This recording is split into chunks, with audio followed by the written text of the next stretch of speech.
आपके अपने चैनल सनातन दर्शन में सभी प्रिय दर्शकों का हार्दिक अभिनंदन। संवत्सर प्रतिपदा के बारे में कुछ बातें कहने का प्रयास करते हैं। देखिए, हमारा जो नया संवत्सर है, जिसे वैदिक वत्सरारंभ कहते हैं, नया संवत्सर का आरंभ कहते हैं, नए वर्ष कहते हैं, वो चैत्र महीने के शुक्ल पक्ष की प्रतिपदा से होता है। कहते हैं कि इसी दिन ब्रह्मा जी ने संसार की सृष्टि आरंभ की थी। किसी समय में पूरे विश्व में यही कैलेंडर, वैदिक कैलेंडर जिसे कह सकते हैं आप, वैदिक पंचांग ही लागू होता था। धीरे धीरे सिमटते सिमटते अब यह पूरे विश्व में लागू नहीं होता, लेकिन हमारे वैदिक पंचांग के अनुसार अभी भी भारतवर्ष में अनेकों संप्रदाय के लोग तिथि, वार, नक्षत्र आदि का ज्ञान प्राप्त करते हैं। तो इस वर्ष जो संवत्सर है, ये आपके 30 तारीख को जो है आरंभ होगा। हमारे सौरमान से उस दिन 17 गते है। 17 गते रविवार के दिन नए वर्ष का आरंभ होगा। ये वास्तव में नया वर्ष है, इसी को वत्सरारंभ कहते हैं। और इसी दिन से दुर्गा पूजा आरंभ होती है, भगवती की स्थापना होती है, ध्वजारोपण होता है। इसी का नाम गुड़ी पड़वा भी कहते हैं। ये वसंत ऋतु की नवरात्रि है, वासंत नवरात्रि है, जिसमें भगवती जगदम्बा की नवरात्रि मध्य पूजा अर्चना उपासना की जाती है। तो यह प्रतिपदा यद्यपि 29 तारीख को आरंभ हो गई थी, 30 तारीख के दिन 17 गते चैत्र के दिन 12:50 तक रहेगी प्रतिपदा। और इस दिन रेवती नक्षत्र है, जो शाम को 4:34 तक रहेगा। और अभिजित मुहूर्त जो है 11:51 से 12:40 तक होगा। संवत्सर का नाम है सिद्धार्थी संवत्सर। संवत्सर का फल समय मिलने पर हम आपको अलग से बताएंगे, लेकिन यहाँ पर कुछ मुख्य बातों की चर्चा करते हैं। इस बार जो नवरात्रियाँ हैं वो 8 दिन की होंगी, क्योंकि द्वितीया और तृतीया एक ही दिन होगी। तो नवरात्रि के 9 दिनों में भगवती के 9 रूपों की, 9 दुर्गाओं की उपासना होती है। पहले दिन प्रतिपदा के दिन शैलपुत्री जगदम्बा की आराधना होती है। दूसरे दिन ब्रह्मचारिणी की होती है। तृतीया के दिन चंद्रघंटा की होती है। तो ब्रह्मचारिणी और चंद्रघंटा की उपासना पूजा दूसरी नवरात्रि को होगी, उसी दिन तीसरी नवरात्रि भी है। चतुर्थी को कूष्मांडा देवी की आराधना होती है। पंचमी को स्कंद माता की, षष्ठी को कात्यायनी माँ की, और सप्तमी को कालरात्रि की आराधना होती है। अष्टमी को जो है महागौरी की उपासना होती है। और नवमी को सिद्धिदात्री देवी की आराधना होती है। और इस चैत्र की नवरात्रियों की एक विशेषता है कि इसमें भगवान राम जी प्रकट हुए थे, उनका अवतार हुआ था दोपहर के समय में, नवमी के दिन। उस तिथि को राम नवमी भी कहा जाता है। और चैत्राष्टमी का भी अपना विशेष महत्व है। दशमी के दिन जो है नवरात्रि व्रत का पारण होता है। तो इस वर्ष जो है ये 8 नवरात्रियाँ होंगी। तो 6 अप्रैल को नवमी होगी, 7 अप्रैल को दशमी होगी। अब आइए घटस्थापन, क्योंकि इस दिन भगवती जगदम्बा की स्थापना होती है, देवी स्थापना होती है। और नवरात्रि मध्य उस स्थापना के क्रम से फिर पूजा आदि अर्चना आदि भी होती है। तो जो घटस्थापना है, सूर्योदय से लेके दिन में 10:30 बजे तक कर सकते हैं। प्रातःकाल करना अच्छा है, और प्रातःकाल सूर्योदय 6:06 में होगा। उसके उपरांत उस समय आप जौ बो सकते हैं, घट स्थापना कर सकते हैं। तो ये क्रम तो आपका इसका हमने आपको बताने का प्रयास किया। अब आइए हम आपको वर्ष में राशियों के अनुसार आय व्यय की स्थिति क्या रहेगी ये हम आपको बताने का प्रयास करते हैं। देखिए, मेष, वृष, मिथुन, इन राशियों के लिए वर्ष लाभदायक होगा। इनके लिए आमदनी अधिक होगी, बचत भी होगी। कर्क राशि वालों के लिए किंचित क्लेशकारक समय होगा। धन के मामले में, आय व्यय के मामले में थोड़ी कमी रहेगी।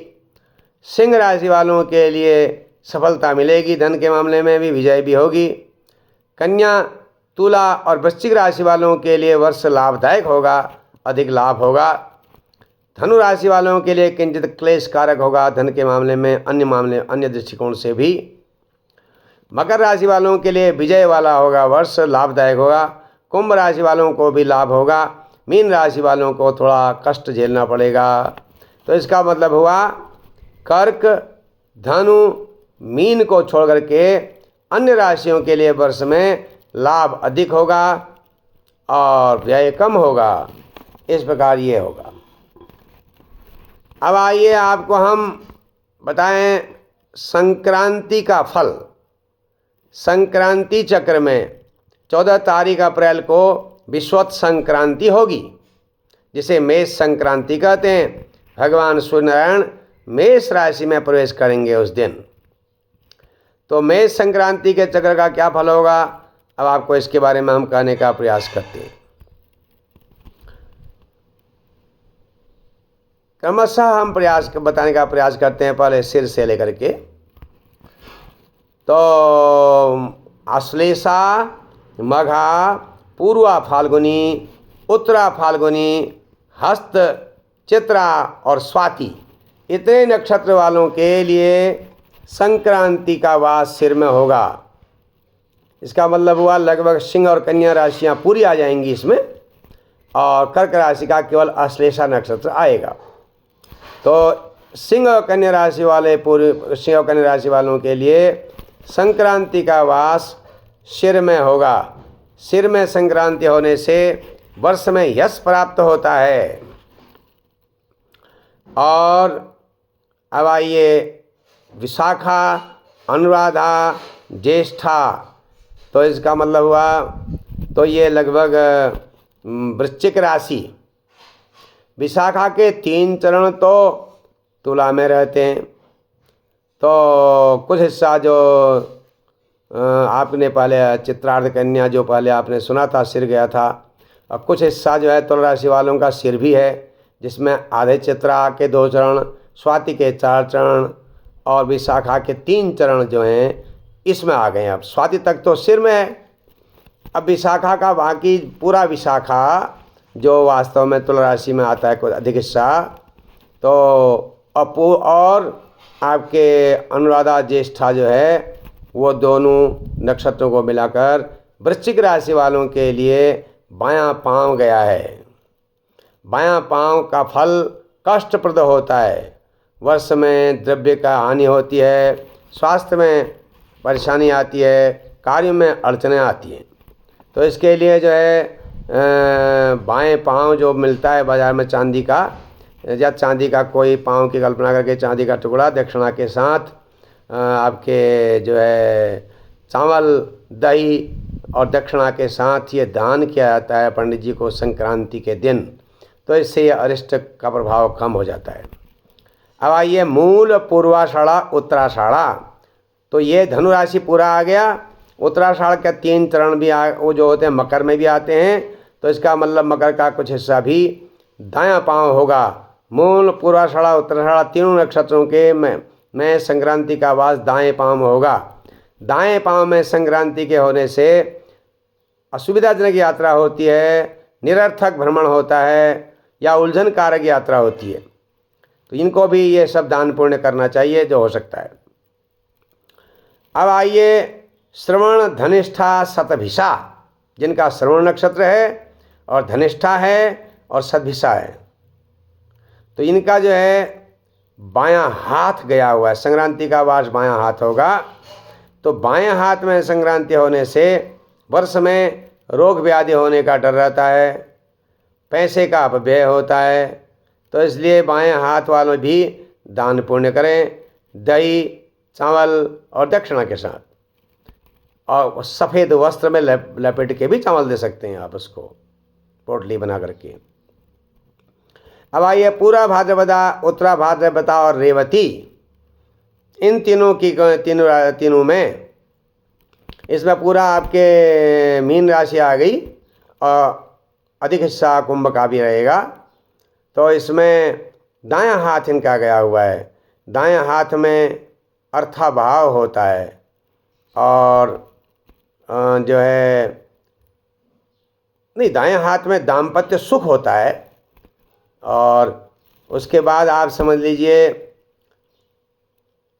श्रवण धनिष्ठा सद्विषा, ये बायां हाथ गया था ना, बाएं हाथ में जो है अर्थाभाव होता है, पैसे का व्यय होता है। हम इसको दोबारा आपको बता देंगे। अश्विनी भरोणी कृतिका रोहिणी मृगशिरा, इनका जो वास इन तीन नक्षत्रों में संक्रांति का वास हृदय में है। हृदय में वास होना बहुत उत्तम माना जाता है, वर्ष में धन लाभ आदि इसमें होता है। आर्द्रा पुनर्वसु और तिक्ष, अपने एक जन्मपत्री में देखिए आपका नक्षत्र क्या है, उससे आपको पता चल जाएगा। आर्द्रा पुनर्वसु और तिक्ष, इन राशियों में संक्रांति का वास मुख में है, तो इनके लिए विशेष लाभदायक होता है। विद्या में उन्नति होती है, बोलने वाले काम में प्रगति होती है, आदमी के अंदर वाक्पटुता रहती है। तो ये तो एक बार दोबारा बताएं, जिनके सिंह में गया है संक्रांति, सिर में, क्षमा कीजिए सिर में, तो उन लोगों के बस मान प्रतिष्ठा यश सम्मान वर्ष में मिलता है। जिनके मुख में संक्रांति का वास है उनको विद्या में लाभ होता है, सफलता होती है, कार्यों में भी सफलता होती है। जिनके संक्रांति के हृदय गई है उनको धन का लाभ होता है, संपत्ति का लाभ होता है। दाहिने हाथ में जिनके संक्रांति का वास होता है उनको दाम्पत्य सुख प्राप्त होता है, घर में प्रसन्नता होती है, शुभ कार्य होते हैं। जिनके बाएं हाथ में संक्रांति गई होती है, बाएं हाथ में जिनका संक्रांति का वास होता है, उनके वर्ष में पैसे की थोड़ी तंगी रहती है और दाएं पाँव में व्यर्थ का भ्रमण होता है और बाएं पाँव में स्वास्थ्य संबंधी परेशानियां आ सकती हैं। लेकिन दान पुण्य कर करके इसके कुप्रभाव को कम किया जा सकता है। जिनके बाएं पाँव में संक्रांति गई है वो लोग तो आपके चांदी के पाँव, बायां पाँव बना करके दान करते हैं दक्षिणा के साथ, और उसमें चावल और दही भी देते हैं। और बाकी अन्य लोग जिन जैसे बायां हाथ जिनकी संक्रांति गई है और वो लोग जो हैं जो और दाएं पैर जिनका गया है वो लोग जो हैं वो भी दही और चावल का दान करते हैं, तो इससे अरिष्ट दूर हो जाता है। ये संक्षेप में आपने संक्रांति के फल के साथ संवत्सर प्रतिपदा के बारे में कुछ जानकारी प्राप्त की। आशा है आपको ये अच्छा लगेगा। हर हर महादेव।